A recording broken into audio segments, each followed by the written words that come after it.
ये भी हम आपके सामने या पूरी बिहार की जनता के सामने हम भविष्यवाणी कर देते हैं कि आने वाले समय में महागठबंधन का सरकार केंद्र में बनेगा।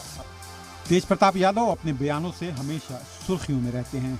कभी अपनी ही पार्टी के जनरल सेक्रेटरी श्याम रजक पर गालियां देने का इल्जाम लगाकर, तो कभी कन्हैया की तरह बंसी बजाकर। अब लालू के लाल जंगल की ओर चल पड़े हैं। ऐसा हम नहीं, वो खुद कह रहे हैं। दरअसल उन्हें वजीर माहौलियात बनाया गया है और वो खुद को जंगल का राजा मानने लगे हैं।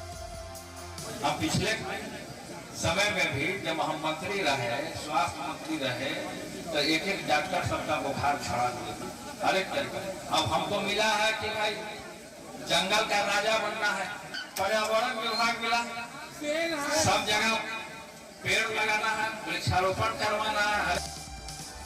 ये तो हुई एक बात, अब दूसरे चमत्कार के लिए तैयार हो जाएं। तेज प्रताप यादव ने साईं बाबा को याद किया और उनके टेबल पर बाबा का भभूत रखा मिला। खुद तेज प्रताप ने बताया कि साईं बाबा की उन पर काफी कृपा हुई है।